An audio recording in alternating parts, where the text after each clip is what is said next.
Oh, I can't hear Chuck. We are live, but for some reason we can't hear Chuck. We were having some issues behind the scenes with audio, and well, at He least broke he's it. laughing. So we are just going to keep going like this is live, so we have no choice. We are here with Miko and Ashley, and I can see Ashley is trying not to crack up right now, just as I am. And I am going to get Chuck back in the room. Let's see if he can speak now. Chuck, Yeah, are we there? there he is. Woohoo! Yay. Yeah, so we're gonna have so much fun tonight. Instructional design from the ground up. Nico, Ashley, Denise. We're going to talk about instructional design and what instructional design is, and all those kind of things. And Miko dressed up, which he did not tell me this. I did not get the dress up memo. Came So from work. Just came from work. yeah, yeah. Well, I did that for many years, so I understand that problem. But you look great, Ashley. Of course, you always look great. And Denise, well, I it's don't just too know. much. Go ahead. It's I mean, when I'm on here, I just feel like I should go see a plastic surgeon. I can't compete. So we're gonna have fun tonight. Lots of stuff on the channel. If you've been ignoring us, we'll find you. But besides that, yeah, we're up over 80 videos now, and if you haven't seen some of them, we got some really good stuff in there, especially with this crew that's with us tonight. So spend some time, run down through, find the videos because some of them kind of hide on the channel depending on how you get it set up. So look for some of the more recent ones, and I think you'll enjoy your time with us. But Miko, you're going to take it tonight and run with it, and we're going to be so proud as we always are. But if you're a new instructional designer, if you're just kind of sticking your nose in here because you're a subject matter expert, you manage training or education or anything else, and you're trying to sniff around, see what this is all about, this is the perfect time for you to listen and take notes and ask questions and comments because we've got them live up here. So anybody jumps in, we will be happy to talk to you about this stuff. So, my friend Miko, please. Well, thank you, Chuck, Denise. I appreciate it. And today we're going to be talking about a very interesting topic, a topic that I'm fascinated about. And it's about the role for instructional designers today, how much the role has evolved, and the direction where we are headed. So, again, we're going to be talking about some of the insights that I have learned in my career that started in 2006. Cannot believe that long ago. And after that, I want to know your thoughts. And if you have any questions in the audience, let us know. So let's go to the next slide and get started. So, one thing that I always start this kind of conversation with is that I have yet to see that disruptive or I bring this new perspective to instructional design. I have yet to see that working. And it doesn't mean that we don't welcome people from other fields or that we ignore knowledge or other disciplines. Quite the opposite. Instructional design is one of those that you can come from any field, and that's great because at some moments you might have to design instruction for that very particular field, and that will give you an edge. So the problem is not that you necessarily have to come from the degrees in instructional design, but there is a body of knowledge, there is a preparation that you need to go through. There are some fundamentals that they really don't change. You can add, you can customize, but the basics and the fundamentals are there. In my experience in higher education, which has been most of my career, and I stand by my quote here, I'm not going to name specifics. Obviously, I don't want to get in trouble, but I have yet to see those people like, oh, I bring a new perspective to instructional design and disruptive. I have to yet see that working. What this creates is lots of confusion. Some people say, oh, I have taught online, or I have held faculty, or I have done K-12. Therefore, I know how to design instruction. And I always say, well, I prepare my lunch every day. I cook a lot. That doesn't make me a chef. Will I get a job at a Michelin five-star restaurant? I don't think so, just because I cook my meals. So the same is true to instructional design. And that takes me to my next slide. The first thing that every instructional designer or somebody who wants to do instructional design needs to know is preparation. It doesn't mean that you necessarily need to have a PhD in instructional design, but there is a body of knowledge. There are some fundamentals that you need to master to do this job well. Otherwise, this is not going to work out. And I know for a fact because I have seen that fail so many times. So when I say preparation, again, there are so many things nowadays. Obviously, you can go to school, get a degree, a certificate, but there are so many resources online, sometimes for free, that you can pay attention to get prepared to get a job in instructional design. And I'm gonna, in the next slide, show you what are the fundamentals. And again, there are so many things. But I pick here a top 10 plus a bonus of the very basics that you need to understand if you want to be an instructional designer, if you want to do instructional design. And the first one is that you need to have an understanding of the human brain, how people learn. That's basic. We design learning experiences based on how the brain works. So that's very basic for any instructional designer. Of course, learning theories and ID theories, you need to have an understanding. So when you're presented with an instructional problem, you understand how people learn, and then you can create a solution that is sound. So it's very important to have knowledge of those learning and ID theories. The instructional problems, you need to have the ability to analyze a problem, listen to a problem, and based on that, offer a wide variety of suggestions and solutions. You need to know about assessments based on the context, based on the environment, based on the course. You need to create the best assessment that is aligned to the instructional goals and objectives for that course. It's just not your typical multiple choice, your smiley sheet. Sometimes you need to go beyond that. So you need to master the different type of assessments, authentic assessment, formative assessment, summative assessment. All of those things are very important. You need to know how to work with clients and subject matter experts. And here's like the people component. Sometimes I see instructional designers who cannot work with people. And I tell them, well, that's going to be a big problem because instructional designers, we always have to work with people. And we are not necessarily going to be always the star of the show. Sometimes you are in a role that is more supportive. And that's okay. Sometimes instructional designer will have the moments to be the star, but in other instances, you are supporting people. Not all subject matter experts are the same. This is not the same to work with a corporate person, healthcare or military, faculty, my very special population, grad students. That's another webinar that I'm going to talk about. Working with grad students, so it has been quite an adventure and experience for me, I have to admit. But you need to know the differences and you need to know how to work with people. Before I go any further down the list, I want to know what are your thoughts so far? Anything that has so far caught your attention? Well, the first thing for me is I want to know, you mentioned that there are some free resources out there for people who want to learn a little bit more. Do you have a favorite one that you can share with our viewers? One of your favorite online resources? ISD from the ground up, of course. That's gonna be the first one that I'm gonna push there. Not because of you guys, I appreciate the invitation, but it's honestly because I believe in the quality of the content. So that's an easy one. LinkedIn, if you really follow the right accounts, LinkedIn provide a wealth of resources. It's all about the hashtags and the accounts that you follow. E-learning heroes, companies, the news. I mean, there are so many things that are out there for instructional designers that I encourage you to use. If your institution is affiliated with LinkedIn Learning, that's a great platform to learn a lot about instructional design. And of course, there are open sources that you find online. And I'm happy to share a list, a more thorough list, if you follow up with me. I'm happy to follow up with the viewers. Maybe in the description, we can put a link with these free resources. But there's no excuses in this time and age to be prepared to do the job. Yeah. Absolutely.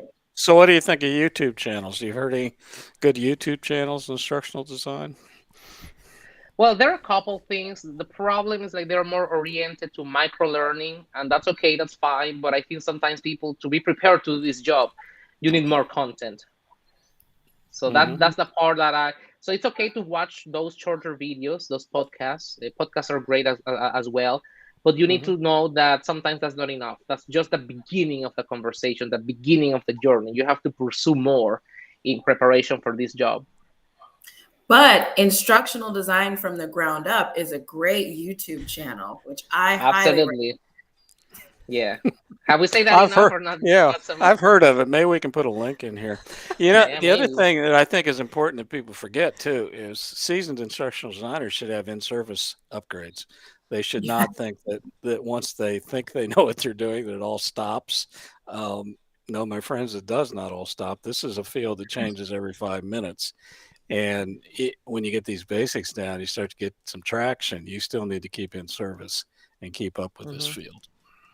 And I think what I appreciate about what you said, Nico, about people coming in with the belief that they have this disruptive new way of learning. When you as an instructional designer are up on the field and you're actively looking in and doing research, that allows you to actively come back to the basic models that we use as our framework to strengthen your position, but also to really enhance the type of curriculum or content that you're building. Absolutely. I completely agree. Yeah. So yeah, and those are the things that you have to take into account. Continuing down the list, you need to know about ID models. And I know the ID model, it's quite popular. It has always been used. I love it. I still use it. But one thing that I have found is that when I'm working with clients and I use something more agile in nature like SAM, I always have something to show to my clients. Sometimes when you go through linear with ADDIE, it takes forever for you to have something for the client. It's sometimes too late to involve the client. With Agile, you're always getting the client's feedback, always having something to show. So I think instructional designers, based on the context and the setting, they should be able to use ADDIE, SAM, Dick, and Carry, and not only know about them, but know how to implement them.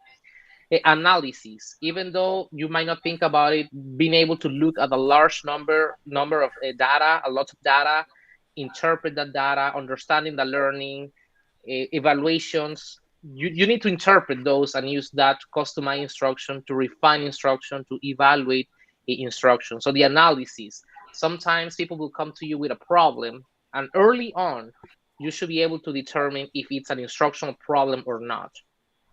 But sometimes it's not about the training or the learning at all. It's motivation, it's lack of engagement, it's lack of technology. So going through an instructional intervention is pointless. So a good instructional designer should always be able to know when it's in fact an instructional problem. Technology, and when I say technology, this is probably where the field has changed the most, because at the beginning of the field, we didn't have the technologies that we have now. And technology should never replace what we know about the human brain on how to design instruction. Technology is a very important factor. It can influence in some ways learning, but it's not everything.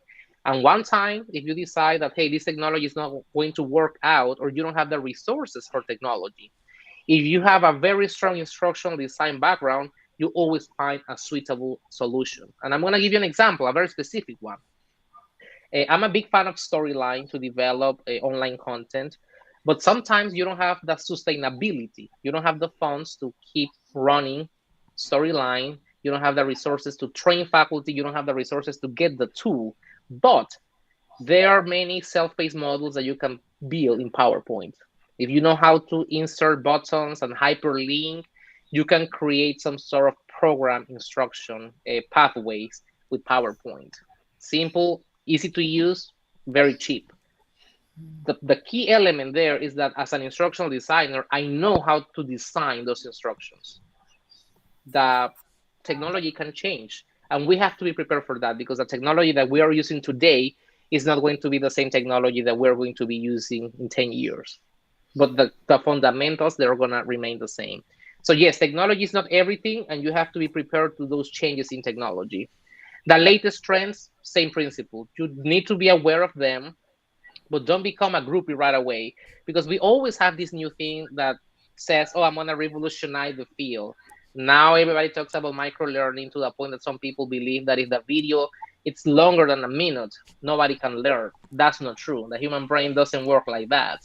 And I said in a previous conversation, people are willing to sit down in a soccer match. People are willing to sit down and watch a movie for hours. So people have the ability to have an increased span of attention. The problem and the challenge is when the content is not engaging. So as a learner, we have to pay attention to that for them. And as an instructional designer, you have to customize instruction in a way that, yes, you use the trend when appropriate, but you just don't use them because it's the trendy thing nowadays. Accessibility and universal design is not optional. Sometimes people believe that that's a nice, an add-on. You can get in legal trouble for not providing accessibility and universal design to your users. That's a must if you want to use instructional design. And then a bonus that I have, if you want to be a manager, director, vice president of the learning function, you need to understand the business. What are the KPIs, the metrics, how you measure success, return on investment, how do you justify value to your organization? What are the results, how the performance and the overall improvement of your company is happening because of your learning function. So that's a must if you want to do this. If you want to be a director of instructional design or learning and you have never been an instructional designer, I encourage you to at least shadow and follow an instructional designer for a while. I always believe that a good manager of something has done the job. Many people disagree, but in my experience, when you have an understanding of the job and the industry, you are always a better and more efficient leader. So spend some time understanding the industry if you want to go for a director position. So any thoughts, any? Oh, sorry. Like that was amazing, Miko. Like that's my first thought. Thank you so much for this list.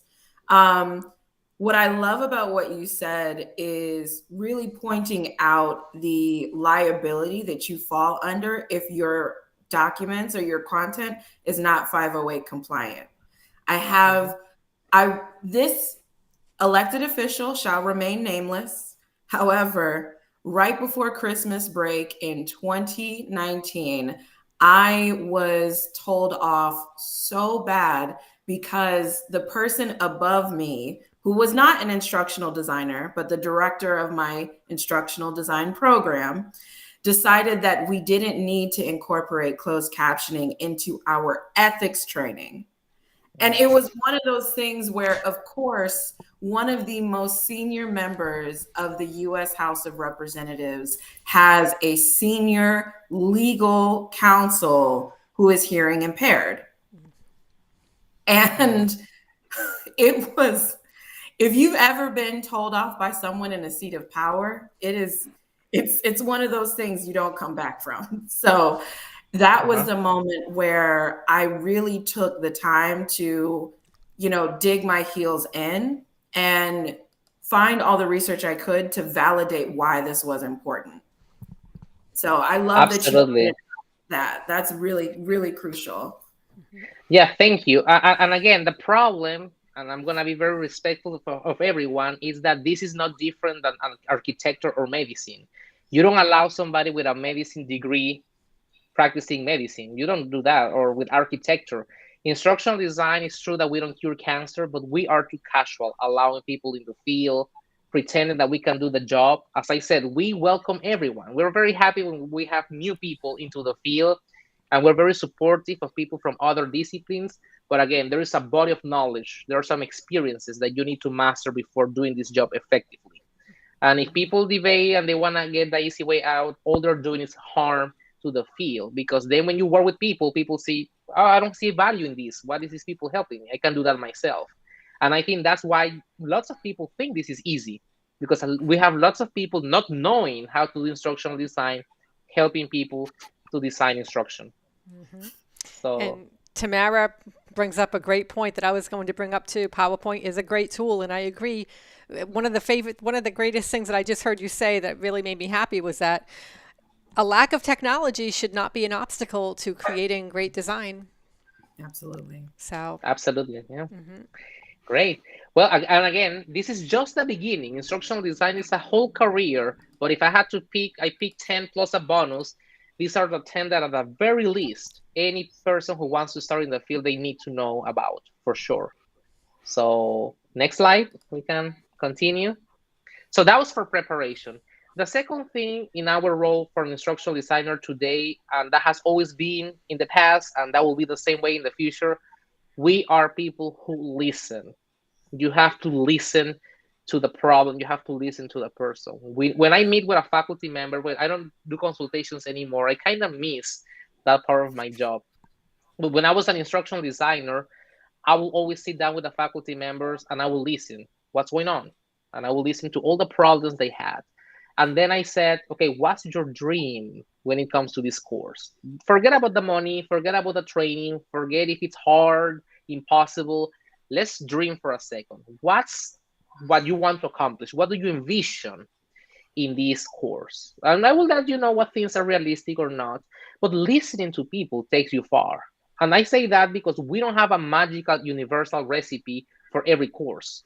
Every course is different, every discipline is different, every context is very different. It's not the same to create a training for the military or healthcare or K-12 teachers or faculty. So you have to listen, and we fail at that. We don't listen enough. If you want to be a good instructional designer, you have to spend the time listening carefully, taking notes, and based on asking the right questions, follow up to be able to make the right decisions for that client. Any thoughts, anything that you want to add to the listening part? Well, I think that's perfect because most of us are introverts. So we'd rather listen than talk anyway.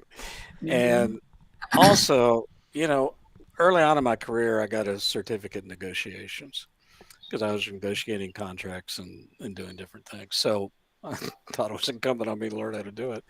And the one thing that was driven home during this entire training was the notion of you need to listen 10 times and talk once.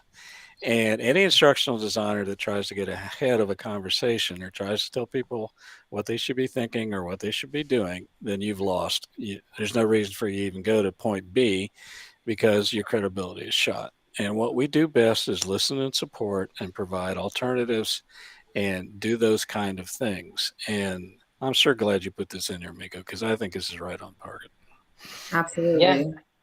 I love to talk a lot, but I'm glad that I also can listen. And I think that just that listening made a difference because sometimes if you don't ask the right questions or you don't listen, you discover unpleasant surprises too far into the process. The listening will save you a lot of pain and lots of suffering. Trust me in that one. So listening. So we can go to the next one. Multiple solutions. The last instructional designer that I hired, and actually I promised that I was going to do a shout out to my team, my two instructional designers, Terry Logier and Kristen Purvis. I love them to death. Great people, great instructional designers. I think highly of them. They didn't pay me to say any of this, but when I hired Kristen, which was my last hire, part of the interview was a role play in which I play really mean faculty members. I'm not saying that faculty members are mean. I love them. They're nice. But I picked the side of the really bad guy, and I played like 10 scenarios. I changed the voice, the mannerism, everything.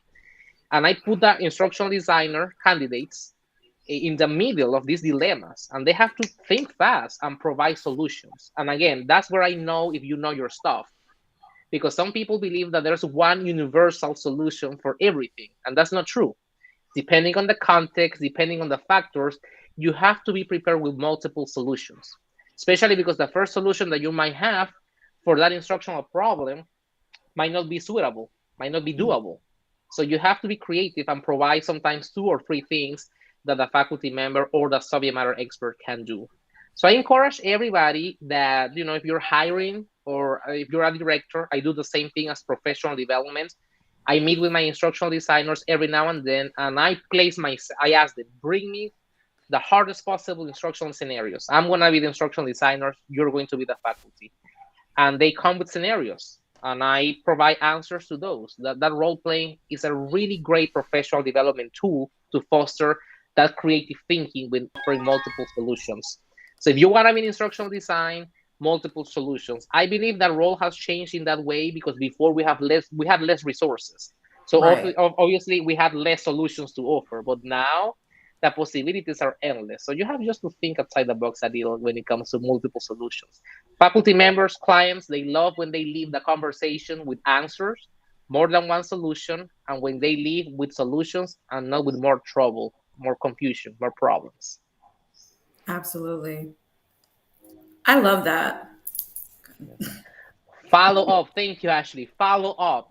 Once I'm done with you in that consultation, in that meeting, in that training, always spend some time, maybe an email, a phone call. You want to know how it went. This is a very informal way of doing an evaluation. But you're not only going to learn a lot about you as an instructional designer, the impact that you had in that intervention, but also about the things that you can improve. When I do training, even if it's the same topic, I always end up with a different version every single time. And that's because I read my audience, I pay attention to what happened in that intervention, but also because I follow up. Hey, what do you think? Should this be shorter? Should this be longer? Is this something that we should do maybe online or face to face? Like that follow up can make a difference. Always follow up with your clients because that will make a difference and they feel that you're providing the whole experience. That support at the end means a lot to them. So a good instructional designer today always follows up. Next one. Yeah, stay current with trends. As I said, every single time you're going to see something new, something tempting to you, something that you might want to buy right away. That's not always doable. And that's why I say that the preparation is basic. Because if you have enough preparation, you have the judgment to know right away when a tool is worth pursuing or not, when a tool is actually going to be a solution or is actually going to be a challenge for you. So once you know about human learning, instructional design, you can see the tool, you can see the trends, but you're not gonna get completely like shocked. You know exactly which ones can work for you.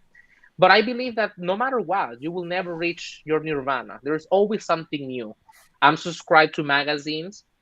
A training magazine, for instance, is my favorite. I'm part of the ATD association, so I get the TD magazine. I'm connected with the e-learning heroes community. I'm always on LinkedIn reading news. When I'm also reading even the newspaper, this is something that I always tell people. When you read the newspaper, think a little beyond. You can see news about something, but always think, how can this be affecting my field? What implications this current event will have in instructional design? And I'm going to give you an example. That's what happened with COVID. When COVID started being part of the conversation and it started in Asia, it was not part of the current situation in the United States. I started thinking, what if that comes here and we get to that level? Are we going to go online? Is that something that the USA will embrace if we get to that point? And even though I didn't formally started preparing myself, in the back of my head, I started thinking about the possibilities. So when I say stay current with the trends, it's not only going to conferences, subscribing to magazines, reading out there, but consider the implication of current events and how that might have an impact, long-term or short-term, when it comes to our field. That's strong. I like that whole what if scenario. Playing that scenario in your head with everything that you come across. It helps you to come up with solutions ahead of time and think quickly on your feet. Yeah. Well, my partner said that I actually tend to overthink a lot. So, but see, Oh, Miko, this say is, it's not so. I know, but this might be one of those instances in which the overthinking has taken me far. You don't have to, I try my personal life not to do that anymore. But when it comes to instructional design, overthink. It always pays off. Well, I call it generalization. So I don't think that I'm just an instructional designer. I don't think I'm just an instructional engineer. I think I'm a generalist in the field, and that's why I post a lot of things on LinkedIn. And I'm sure some people roll their eyes, but yeah, I posted one last week. It was about a student that actually had Bluetooth surgically implanted in their head so they could take an exam. And so then I think about that. Okay, how's that different than what Elon's doing with Neuralink? And what's the next step now in proctoring an exam? Do we now have to scan people for Bluetooth implants? And Mm-hmm. all this goes back to what we do in instructional design is creating the environment for learning and being able to assess mastery. And I'm thinking all of these things in your example on COVID, and there's all kinds of other stuff out there. And I think any instructional design that stays in the basement and doesn't see the light of day, and the same for the designer, then you really miss an opportunity to do something that's state of the art and impressive. And I think that's what a lot of our field is about. It just tickles me when you talk about this because I don't think you can overthink instructional design. I think you can overthink analysis and do those kind of things. But I think as a professional in this field, I don't think there is such a thing as overthinking because that's what we're supposed to do is take in the entire community that surrounds what we do and figure out how all these pieces work together. Absolutely, absolutely. And that's why I love to stay connected with fellows and with colleagues, and I'm active on social media. I like that space for conversation. I like that space for us to start, hey, what do you think of this? So stay connected, stay connected. This is a great channel to stay current. And I think that's something that we could do in the future. Start thinking, what if with these scenarios? So next. Perfect. So results. And this is the part that sometimes people ask me why I'm not in the corporate side of things. I think it's because I love, honestly, higher ed. But in corporate, if you don't have results, you're gone. That you know that they let you go, the next day. In other industries, there is more forgiveness, and you can take your time and all of that. But don't fall into that trap of, oh, I'm not expected to give results, therefore I'm gonna take my time and all of that. Always stay your value, especially if you're a leader. One of the goals, if you are a leader in this field, in instructional design, you're a director, make sure your office, your team provide results that you can show the value that you bring to the organization. And that would look different for everybody. But what you need to start with is what success means to you for this office. And you have to have maybe that conversation with your supervisor or the organization. What is your metric for success? And always ask that very question, because if you don't have that north, that guidance, you don't know where you're going. You're going to be producing things and you don't know if that's aligned with the mission and the vision of the organization. As an instructional designer, even if that's not something that is going to be used for your evaluation, always make sure you provide results, because that's what is going to build your reputation. That's what's going to build your character and your ability as an instructional designer. As an instructional designer, you should be able to produce concrete, tangible, specific things that people can use, that have solved problems, that have closed gaps, that have improved performance. So be mindful of those results, of those metrics, because this is a very practical field. That's the thing. This is not, I'm not going to mention specific fields because I don't want to get in trouble.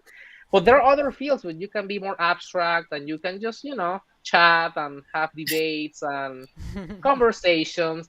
In instructional design, we don't really like that. Like, we need to produce no matter where you are. And I think what I tell people, instructional design, it's about results, no matter where you are. And that's what most people are looking for in this kind of job. I got to say, Miko, that makes my heart sing when you talk about showing your value, because one of the greatest pieces of advice, professional advice I ever received from Dr. John Martello. He was the former vice provost in Division of Professional Studies at UMBC. He said to a group of us, a whole group of the division, one day when the university was going through some troubling times financially. The whole world was back in 2007, 2008. And he said to us, know your value. That is the only way you're going to survive this. Knowing your value, showing up, and giving your value. That is how you will move forward in this world, in these trying times. And I think that is so true. And that has stuck with me ever since then. And it rejuvenated something inside of me when I heard him say that. And for me, it made me go forward and say, man, yes, I know what I want to bring in value. And I think as instructional designers, it's just key to know for your clients, for your organization, what value are you bringing, and bring it. Mm-hmm. Absolutely. People sometimes are afraid of that conversation, but that conversation should start the moment you get the job. What are the results that you expect me to have for you, and when? That will guide the whole process. So that's what I'm saying. An instructional designer should be very smart when asking certain questions, listening and getting information. So results, always think about the results. And next, data. I cannot get enough of data. Data tells you stories, very beautiful, powerful stories, not only about the results, but also about the things that you are doing wrong, about the things in your organization that you could be doing. So always find a way of finding those data, looking at those data, interpreting those data, and of course, doing something with them. Hopefully, if you have numbers that are telling you there is a problem, then you can create an instructional intervention if that's appropriate. If you are seeing that there's a decline in your face-to-face, and that's from experience. I have experienced in my current job a decline of engagement in face-to-face instructional interventions. So because I collect data, not because it's mandated, but because I wanted to know, I stopped doing face-to-face interventions. Everything happens now online because of COVID. I think people found out that it's very comfortable to just join a meeting anywhere. But I knew that because I took the time to create an instrument, collect those data, look at the numbers, see the trends, and make a decision. And every single thing, even if it's just one question, was this helpful? Have data about everything. How many people attended? What are the topics that people tend to like more? I mean, the data really tells you what you should do in your job. So never be afraid of collecting data. It's never too much data. Data is going to be your best friend to make decisions. And as an instructional designer, even if you hate math, you need to know how to work with data and how to get it. Sadly, I know some people hate numbers, but it really helps you. And even qualitative data can be very powerful. Those comments, those descriptions, those qualitative information can tell you a big story as well. Data. Well, I have a reputation for numbers. And I have said repeatedly, I can turn anything into a number. I can turn how you feel. I can turn how you think. I can turn how you perform. I can look at populations. I can turn numbers out of all of this. Because if I can't do that, I can't be a good instructional designer because I have to quantify everything I do. That's why we have 4-part objectives. That's why we have mastery the way we have it. So it's observable and measurable. And I would argue, and I'm so glad you put this in here, but I'm a numbers person. I can turn anything in my field into an equation or into a rating or whatever you want to come up with, whether it's the client that decides what that is or whether I come up with some silliness, I'll put a number to it. And I'm not going to feel bad about that. I think that's one of the things we have to do. Absolutely. Yeah. In my team, there's one person that this person has lots of duties, but one of them is just the data collection and evaluation about everything. And we always use it. That informs our practice big time. Yes, that is crucial. As someone who hates math but loves data, I completely agree.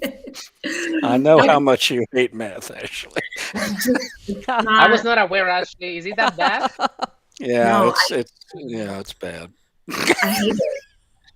I hate but it. You know, and nowadays with the software, it's very easy. Even if you hate math, I think, and you can always collaborate, which actually takes me to my next slide with somebody in your team. Hey, I help you collect, you interpret, but it's important to have those numbers with you, and collaboration. That's huge, and I have lots to say about collaboration. In my world, in my opinion, and that's open to interpretation, collaboration is 50-50 or so. Or if I'm gonna collaborate 100 this time, well, then the next one I do 0 and then you do 100. Well, collaboration cannot be I do everything and you don't do anything. And sometimes we have to be careful because there's a saying in Spanish. I'm not gonna. I don't know the exact one in English, but it's basically like sometimes those people who really don't disturb, they really help the most. Sometimes by not disturbing, you help a lot. And sometimes collaborations can be, a disturbance, a disruption. So when I say collaboration, be open to collaboration, but be smart about that collaboration. Too many cooks in the kitchen can be detrimental. And sometimes you have to follow your gut, your vision. And when you have these collaborations and you see disruptions and you have the vision and you trust your instinct, if you don't listen to your inner voice, that can be a problem. So instructional designers, surround yourself by people who can actually provide a collaboration. One of the most beautiful collaborations I have been in my whole life happened when I was part of an NSF grant that developed digital learning games for K-12. And in that team, we had instructional designers, psychologists, math experts, statisticians, people connected with software development. So everybody had a piece of the cake to bring together these games and actually the study of those games. And it was great because everybody brought something to the table and everybody had in their own areas a deep commitment for the project. So don't think that you have to do it all. Collaboration is beautiful, but you have to be smart about it. I don't want to be negative, but that's the problem. We sometimes are not smart about our collaborations. Mm-hmm. That's an understatement. Ooh, I know, You right? know, yep. I have learned the hard way. Ooh, yeah. I had a very good someone who I had a great deal of respect for, and sadly he died of COVID. And but during the time before that, obviously, we would sit around and we talk about relationships. And this is a relationship, whether it's a professional or personal or anything else. But he would always say to me, anybody who thinks it's 50-50 is really missing the point. There'll be days when it's 99 and 1, and there'll be days when you're 99 and somebody else is 1, and that will flip. And anybody who goes by this notion that it's half and half is going to lead a very sad and disappointing life. There are times when each side and all the sides of these equations are going to step up, and you're going to have to pick up the slack sometimes. So I think the maturation and collaboration is the notion that you have to do what's necessary to keep this rolling. And sometimes it's more than half, sometimes it's 99%. And Gene Absolutely. was exactly right about this. Absolutely. So Mona, some people don't like to collaborate, but as an instructional designer, you have to. Sorry, Yeah, I Denise, mean, you were saying? Mona's coming in with a question about what was the final product of the collaboration. there you Yes, go. we develop digital games in iPads. So if you went to the Apple Store, K-12 students had these games for pre-algebra fractions. It was called Candy Factory. It was really funny because around that time, there was this Candy Crush game that was very popular, and everybody thought like, "Oh, is that Candy Crush?" I was Hmm. like, "No, I wouldn't be here if I was the one who developed Candy Crush," because they were No, you and making I would money. be in Malibu. Yeah, I could see Exactly. an ISD commune out there. Yeah. Yeah. No, but it was about a chocolate factory. By chopping chocolate and shipping orders, students Hmm. could learn about fractions and pre-algebra. But That's clever. everybody had a role, and my role with my supervisor at the time was to take care of the instructional soundness of the game. And I think that collaboration worked out because we respected each other's expertise. I'm the instructional designer, and I'm going to use my lane for that. You are the psychologist, so you're the one who's going to study deeper that engagement component. You are the person for statistics, so you know what's the best way of running this study. You are the software engineer. You are the best person to tell us how we should go about the development of the game. And I think that made a difference, that respect for each one of the roles. So I encourage you to think outside the box.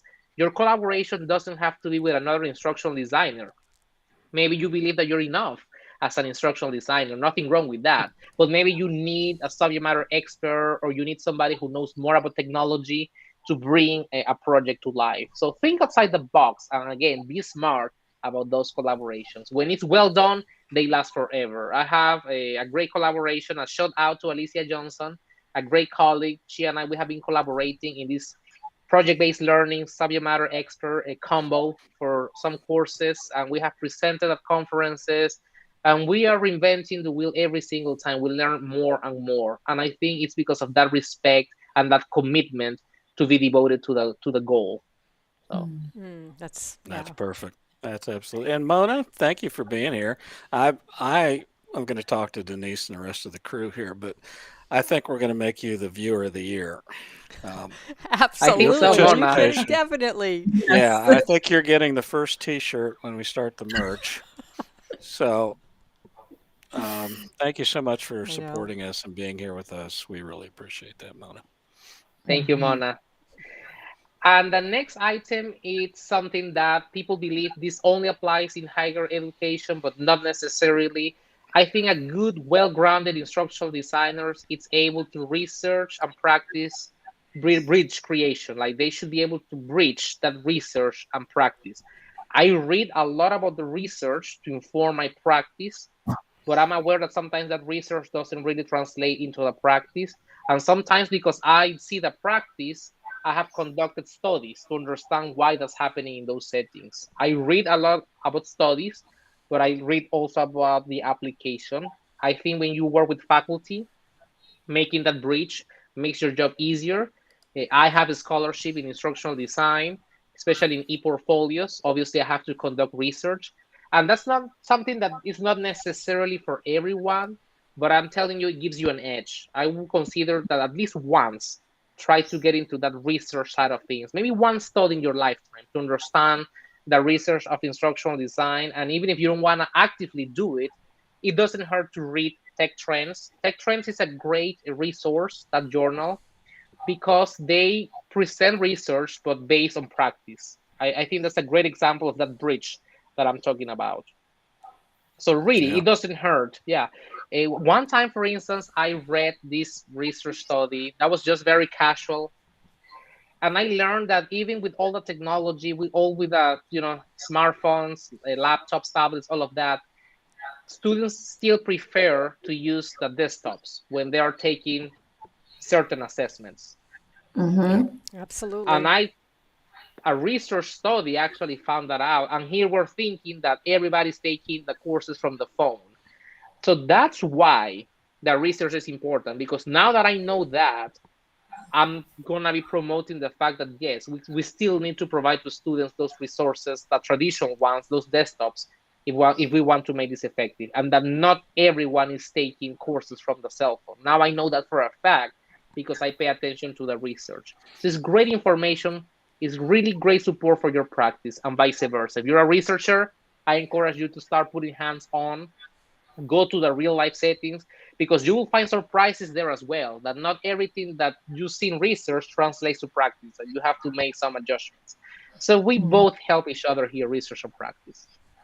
That's perfect. So next. And yeah, hi to David too. And also on that point, the research has been out for a long time that shows that certain age groups do not want to use smartphones for learning, that's their social interconnection. And there's a real pushback if you start distributing learning on it. I don't know if you saw that or not, Miko, but it always stuck in my head is you got to be really careful about social media and some of these other things, because a lot of people feel like that's an intrusion on their social space. Absolutely. Yes. Yeah, you're 100% right.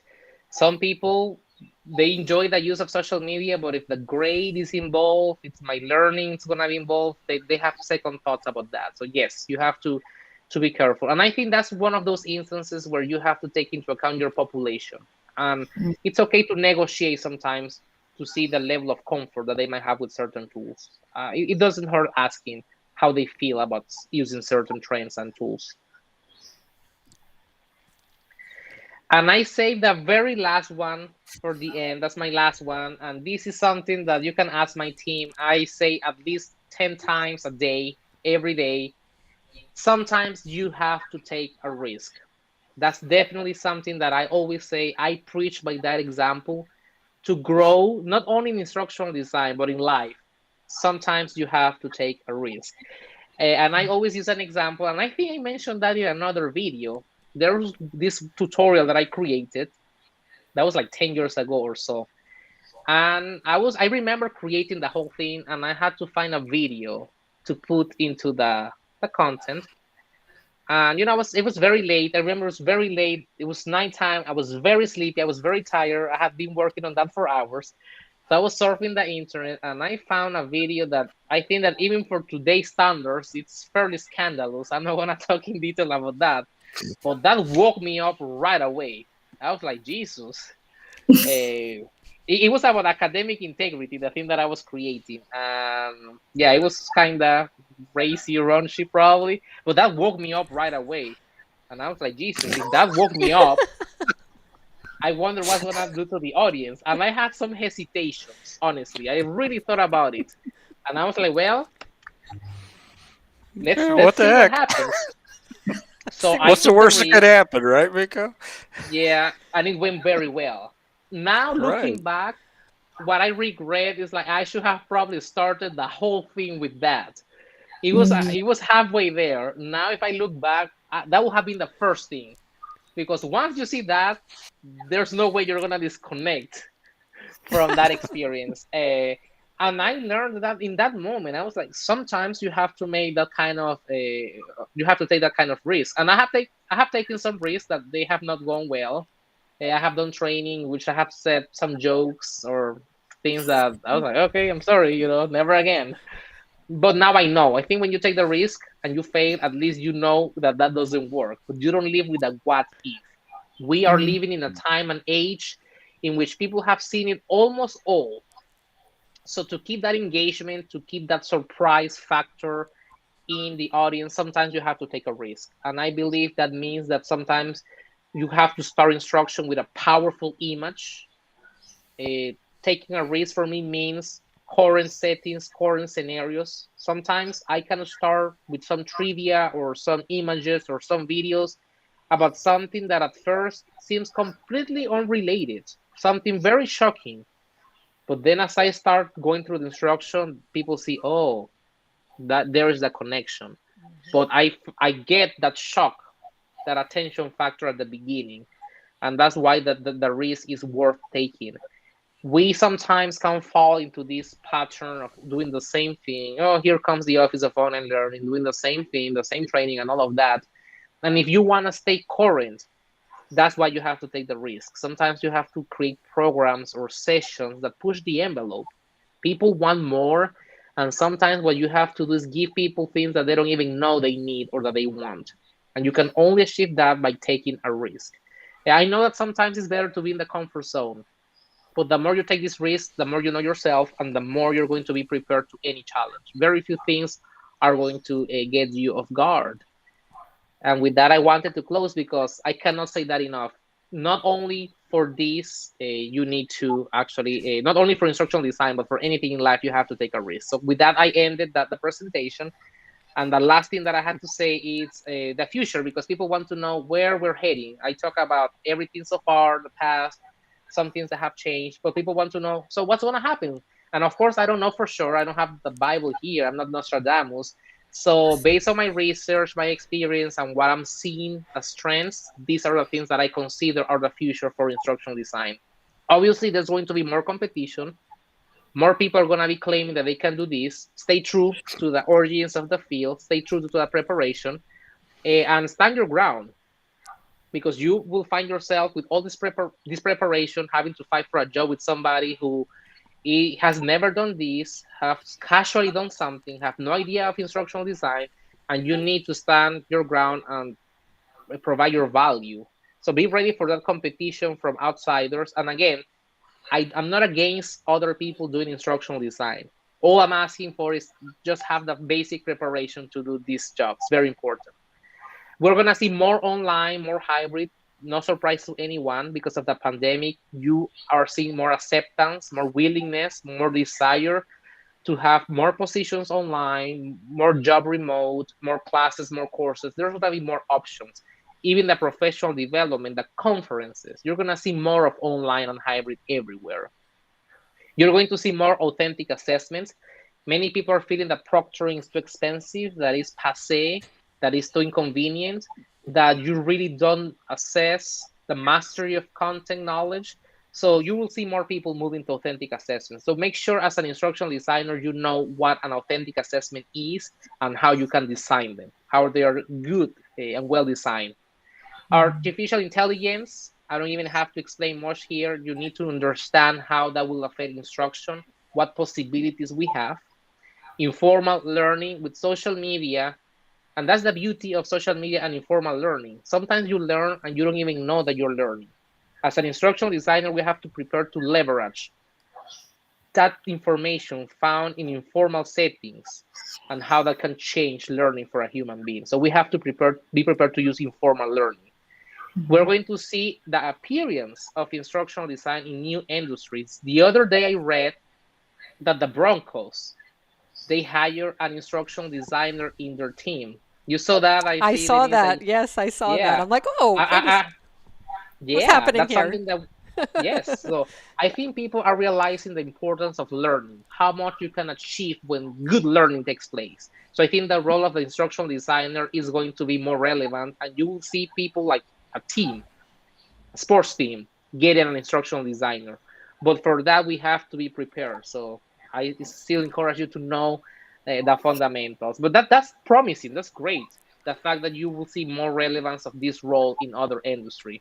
I think with all of the new things that we're doing, there's more room for research opportunities. I see in the future more opportunities. If you want to have a career researching instructional design, you are going to have more possibilities. I'm already seeing that. I think it's going to happen even more. And obviously, all of this translates in more jobs. One of the beautiful things about our field is that it's in demand. I don't see that going anywhere, quite the opposite, because more organizations, more schools, more higher ed institutions, more corporations are realizing that the learning is probably the most important asset in their whole organization. And because of that, they need instructional designers. So good luck to everyone.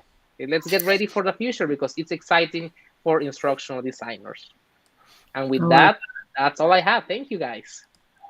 Miko, phenomenal. Fantastic. Phenomenal. It was such a great presentation. That was amazing. We need more people like the three of you out there being seen and heard. And that's one reason for this channel, to try to get visibility and try to get voices out there.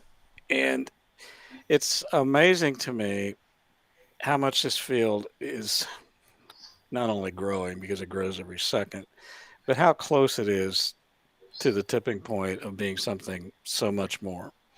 And the thing with the Broncos, I think, is phenomenal. If they could get a quarterback too, that would be great. But maybe we have an instructional You have designer to start that somewhere. can also, if we could find a combination quarterback and instructional designer. And I'm sure they pay well. That's the other thing. I don't want to sound materialistic, but I don't think they pay cheap. Yeah, quarterbacks make a couple $100 a game, I heard. So, I mean, that's not bad money. So, if we could get into something like that, that tells me, I mean, my radar's on. We are at the tipping point of this becoming something phenomenal. Well known, well accepted, well used.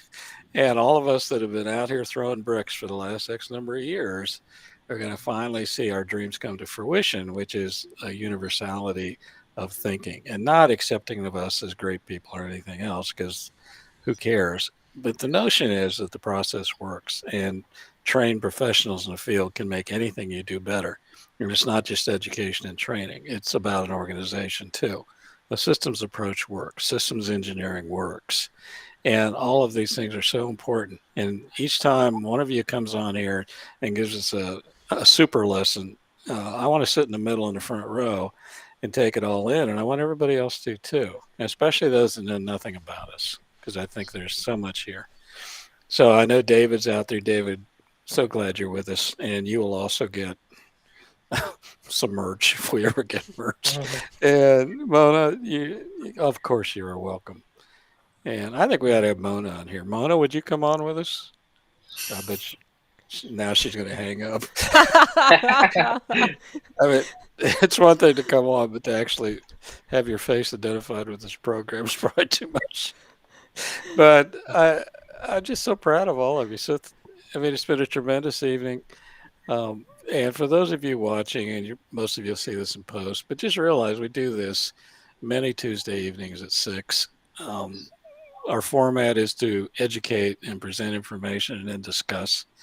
And we're going to have lots more of these master classes where folks like Miko and Ashley come on here and just mesmerize us with all this great stuff. So, Miko, I know you've had your white shirt and tie on all day. You probably want to go put on your Denver jersey.